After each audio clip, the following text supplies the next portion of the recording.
नमस्कार, ज्योतिष online class में आप लोगों का स्वागत है। आज हम लोग बात करेंगे अंग्रेजी 100 मार्क 12th आर्ट्स पेपर का, जो ऑप्शनल होता है 100 मार्क्स का। 2021 में बिहार बोर्ड ने कोरोना वायरस को लेके कुछ सिलेबस, कुछ एग्ज़ाम पैटर्न में बदलाव किया है, जिससे आज हम लोग समझेंगे। और आज से एग्ज़ाम का लगभग 20 दिन बचा हुआ है, तो उसके तैयारी में बेहतर तरीक़ों से कम समय में बेहतर रिजल्ट लाने का प्रयास करेंगे। तो सबसे पहले आपको ये समझना है कि किस प्रकार का प्रश्न होगा। तो हम सब जानते हैं कि अब आपको 100 ऑब्जेक्टिव्स होंगे, जिसमें 50 ऑब्जेक्टिव्स का आंसर ओएमआर शीट में आपको भरना होगा। सेक्शन ए में 100 ऑब्जेक्टिव होंगे, 50 का आंसर आपको आंसर शीट में ओएमआर शीट में भरना होगा। तो अब आप 100 में 60 के आसपास ग्रामर और 40 आपका बुक से रहेगा। तो ग्रामर और बुक अच्छी तरह से पढ़े तो आपका ये 100 मार्क्स में 50 मार्क कवर हो जाएगा। तो ये तो आपको ग्रामर और बुक्स पढ़ना पड़ेगा, स्टोरी ऑफ इंग्लिश और बुक। उसके बाद सेक्शन बी में जो 50 मार्क सेक्शन बी में पूछेगा, वो उस पर आप लोग ज़्यादा ध्यान दें। ये ऑब्जेक्टिव 100 ऑप्शन में 50 देना होगा, तो यहाँ ध्यान दीजिए। सेक्शन बी में पहला प्रश्न पूछता है ऐसे, जो होता है 8 नंबर का। तो ये इसका सजेशन बनाया जा रहा है और आपको जल्द मिल जाएगा कि कौन 10 या 5 ऐसे को आप पढ़ के जाए तो और एग्ज़ाम में आप उसका आंसर लिख सके। तो आज से आप गैस पेपर हो या क्वेश्चन बैंक हो, एक पैराग्राफ निश्चित रूप से डेली करके लिखें, जिससे आपको लिखने का तरीका समझ में आ जाएगा और एग्ज़ाम में आप लिख पाएंगे। यह 8 नंबर का पूछेगा, 5 ऑप्शन है, किसी एक पे लिखना है। दूसरा, एक्सप्लेन करने के लिए 4 पूछेगा। ये 4 क्वेश्चंस आपको, कोई भी 4 क्वेश्चंस रहेंगे, उसमें एक का आंसर देना है और ये 4 नंबर होगा। इसका भी सजेशन तैयार हो रहा है और आप लोग को बहुत जल्द 1 या 2 दिन में उपलब्ध हो जाएगा। फिर उसके बाद ये 2 तरह से पूछता है, एक पोइट से, एक पोइट्री सेक्शन से। तो ये दोनों आपको 4-4 नंबर का होता है। उसके बाद एप्लीकेशन और लेटर, तो इस दोनों में से कोई एक का आंसर आपको देना होता है 4 नंबर में। तो ये आपको एप्लीकेशन या लेटर का आंसर देना होता है। तो ये 4 नंबर में आपको दोनों में से एप्लीकेशन और लेटर, एक लेटर और एक एप्लीकेशन, डेली आप गैस पेपर हो या फिर क्वेश्चन बैंक हो, एक एक करके आप जरूर लिखें डेली, जिससे आपको लिखने का इसका भी अभ्यास होता चला जाएगा। उसके बाद answer 5 of the following question about 40-50 words, अर्थात 5 नंबर में आपको 5 क्वेश्चन का आंसर देना है। इसमें 10 क्वेश्चन लगभग रहते हैं, तो कुछ सजेस्ट क्वेश्चन ही पूछा जाता है, तो इसका भी आपको सजेशन दे दिया जाएगा। उसको लगातार याद करें, पढ़ें, तो उम्मीदतः उसी से ये पूछा जाएगा। और उसके बाद हम बात करें 6 नंबर, उसके बाद बात करें 6 नंबर का। तो 6 नंबर में आपको समरी, देखिए 6 नंबर को ध्यान से देखिए। यहाँ 5 तक तो आपको कुछ मेहनत करने की आवश्यकता है, 6 नंबर में थोड़ा दिमाग लगाने की आवश्यकता है।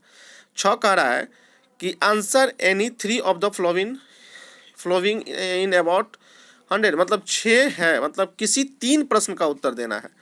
तो आजकल बच्चे समरी को रटते रहते हैं। आप जानते हैं कि समरी से मात्र 5 नंबर पूछेगा, तो आप इसलिए समरी 10 है, 10 है प्रोज में, 10 है पोइट्री में, मतलब 20 हो जाएगा।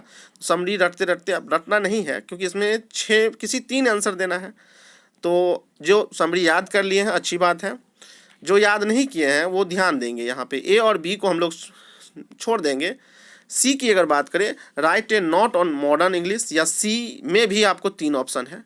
तो ये 4-5 अगर में से 5 याद कर लेंगे तो एक निश्चित रूप से पूछेगा। तो अब उसके बाद देखिए, इसमें मात्र 3 ही आंसर देना है, तो एक आप इसमें से कोई दे सकते हैं। सी में से 3 है, उसमें कोई एक दे सकते हैं।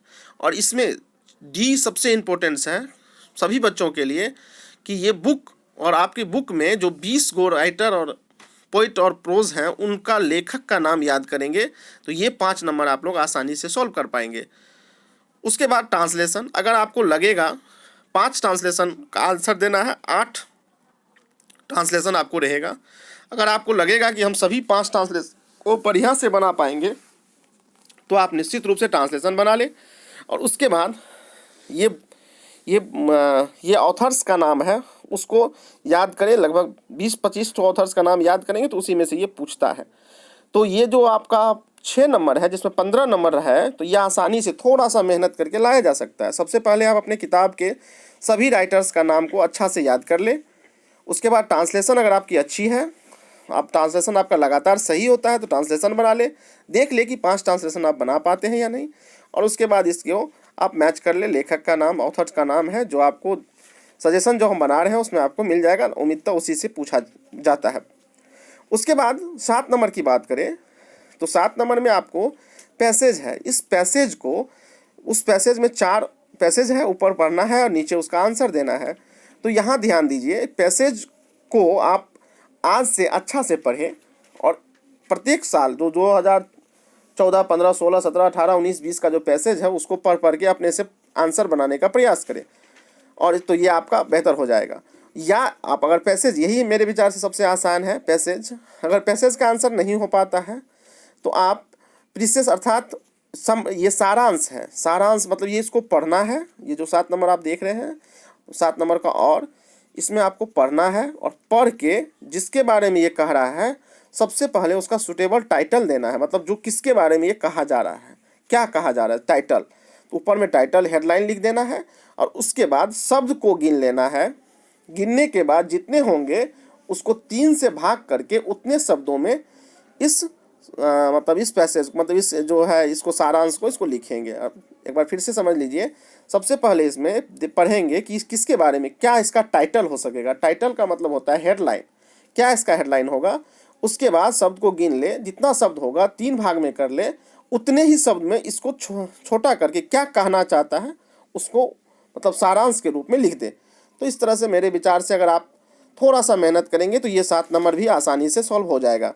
तो 7 नंबर में या तो पैसेज आप लगातार आज से ही तैयारी में जुट जाएं, पैसेज को लगातार पढ़ें और पैसेज में जो प्रॉब्लम आए उसको आंसर से देखें, मिलाएं, मैच करें और आप देखें कहाँ गलतियाँ हो रही है आपसे, और लगातार प्रयास से ये 6 नंबर और 7 नंबर तो आसान ही है, इसमें तो आसानी से नंबर लाया जा सकता है।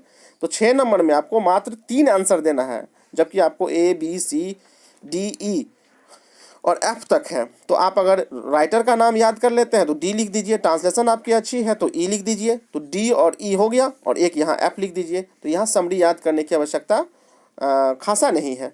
अगर आपको याद है या फिर आप अच्छा से पढ़ लिए हैं समरी, तब तो अच्छी बात है, तब कोई बात नहीं, वही लिख सकते हैं आप। और फिर उसके बाद यहाँ पे जो स्टोरी ऑफ इंग्लिश से है 3, उसमें से आप अगर 5 ठो लिखा दिया जाएगा, गैस में हम दे रहे हैं 5 ठो, जो आपको 1 या 2 दिन में प्रोवाइड कर दिया जाएगा, तो आप उस 5 का तैयारी करेंगे तो 5 में से 1 या 2 पूछेगा ही पूछेगा। तो इस तरह से आप लोग नए पैटर्न के तरह से, नए पैटर्न को बढ़िया से समझ के आज से तैयारी में जुट जाए, और जो बेहतर रिजल्ट जो बिहार बोर्ड ने बच्चों के लिए जो किया है उस पर आप लोग ध्यान दें। आप 50 ऑब्जेक्टिव का आंसर हमारे भरना है, 100 ऑब्जेक्टिव आपको दिए जाएंगे। ये इंग्लिश का पार्ट है जिसमें 60 ग्रामर से हैं, जिसमें आप ग्रामर में आपको टेंस, वॉइस, नरेशन, 3 सवाल वॉइस से रहेंगे, नरेशन से भी सवाल रहते हैं ऑब्जेक्टिव में। तो इन सबों पे अगर आप लगातार थोड़ा सा मेहनत करेंगे और बुक के खास करके बुक के जो ऊपर में हेडलाइन रहता है लेखक, उस लेखक की जो जीवनी है, उस लेखक का जो है उसको अच्छा से पढ़ें तो आप बेहतर अंग्रेजी में कर सकेंगे। धन्यवाद। आप सबों को बेहतर रिजल्ट की कामना के साथ अगले आने वाले एग्ज़ाम के लिए, और तैयारी करें, देश, समाज, राज्य और सर का नाम रोशन करें। धन्यवाद।